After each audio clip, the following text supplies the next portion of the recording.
Hello दोस्तों, welcome to civil मंत्रा। मैं हूं अनुपम। आज दोस्तों हम डिस्कस करेंगे जो हमारा प्रॉब्लम बेस्ड है वो है डीजल साइकिल। कि डीजल साइकिल क्या होता है, इस पे ऑलरेडी मैंने वीडियो बनाया हुआ है। यहाँ पे हम बात करने वाले हैं जो हमारे एग्जाम पॉइंट ऑफ व्यू से जो दोस्तों इंपॉर्टेंट क्वेश्चन है। देखते हैं हमारा क्वेश्चन क्या कर रहा है। कि डीजल साइकिल हमारा गिवन है, डीजल साइकिल में कुछ डाटा गिवन है कि जो हमारा टेम्परेचर इनलेट का कितना है वो हमारा गिवन है।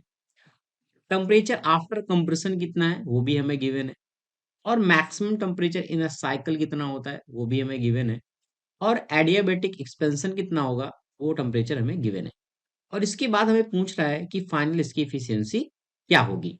देखो, जब मैंने आपको बताया था डीजल साइकिल, तो दो चीजें बताई थी। इसका जो पीवी डायग्राम मैंने बताया था आपको, अगर याद होगा तो ये हमारा क्या था, प्रेशर है और ये वैल्यूम है। तो इसका ग्राफ क्या था, कुछ इस तरीके से चलता है इसका ग्राफ। अगर हम देखें ए, ये और ये, और डिटेल से मैंने ऑलरेडी डिस्कस किया है। ये 1, ये 2 और ये 3 और ये 4। ठीक है। तो यहाँ पे और ये साइकिल किस तरीके से चलता है, इस तरीके से। ये हमारा क्या था, ये साइक्लिक प्रोसेस था हमारा डीजल साइकिल का।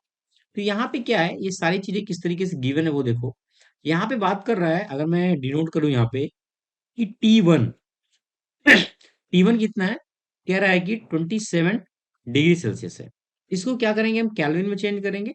तो क्या हो जाएगा, 27 प्लस 273, और ये हमारा कितना हो जाएगा, 300 केल्विन। इसी तरीके से हम T2 को फाइंड करते हैं। कह रहा है कि आफ्टर कंप्रेशन, क्योंकि यहाँ पे क्या हो रहा है, कंप्रेशन हो रहा है। तो यहाँ पे आफ्टर कंप्रेशन कितना गिवन है, 612। ठीक है। इसको क्या करते हैं, हम डायरेक्ट चेंज कर देते हैं केल्विन में। तो यहाँ पे हमारा कितना फाइंड होगा, यहाँ पे 885 केल्विन।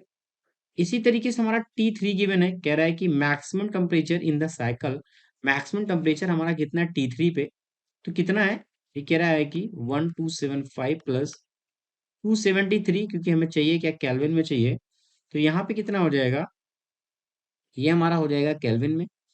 और इसी तरीके से T4 कह रहा है कि टेम्परेचर आफ्टर एडियाबेटिक एक्सपेंशन, क्योंकि यहाँ पे क्या हो रहा है, यहाँ पे क्या हो रहा है, एडियाबेटिक एक्सपेंशन हो रहा है। और यहाँ पे क्या होता है, Q1 होता है, यानी हीट ऐड होती है। और यहाँ पे क्या होता है, Q2 रिजेक्ट होती है, हीट रिजेक्ट होती है। तो यहाँ पे हमारा कितना गिवन है, 386 है। 386 एंड 273 कितना हो गया है हमारा, 659। ठीक है, केल्विन। इतनी बात आपको समझ में आ गई होगी। क्या कह रहा है, हमें इफिशियंसी चाहिए। अगर हम इफिशियंसी को कैलकुलेट करें तो इफिशियंसी हमारा होता क्या है, इफिशियंसी इक्वल टू होता है हमारा कि वर्क डन हमें कितना किया, work done upon heat add हमने कितना किया, यही होता है। या फिर हीट इनपुट हम कह सकते हैं। तो वर्क डन और हीट इनपुट, और वर्क डन हमारा क्या होगा, Q1 एंड Q2। अगर हमारा Q1 कितना है, अगर हम Q1 को फाइंड करें, 2 और 3, यही हमारा Q1 है। तो यहाँ पे क्या होगा, MCV होता है। तो हम यहाँ पे लिख सकते हैं CP equal to T3 minus T2, क्योंकि यहाँ पे क्या है, प्रेशर हमारा कांस्टेंट है। ये हमारा क्या हो जाएगा, CP डिनोट होता है। ठीक है। इसी तरीके से Q2 हमारा कितना होगा, Q2 कितना होगा, यहाँ पे वैल्यूम कांस्टेंट है तो CV और कितना हो जाएगा, T4 माइनस T1, यानी Q1 और Q2 पता चल गया। तो वर्क डन अगर हम निकालें तो हमारा क्या हो जाएगा, Q1 माइनस Q2। ठीक है। अगर हम Q1 Q2 को फाइनली सॉल्व करते हैं, तो मैंने बताया था डीजल का फाइनली इफिशियंसी क्या होता है। वो फॉर्मूला हमारा क्या निकल के आएगा, 1 minus CV upon CP and T4 minus T1। और यहाँ पे हमें क्या मिलेगा, T3 माइनस T2। यही होता है हमारा। आपको पता है जो यहाँ पे गामा इक्वल टू क्या होता है, CP अपान CV होता है, इसलिए 1 अपान हो जाता है। कहने का मतलब फाइनली जो हमारा फॉर्मूला बनता है 1 अपान गामा बनता है ये। ठीक है।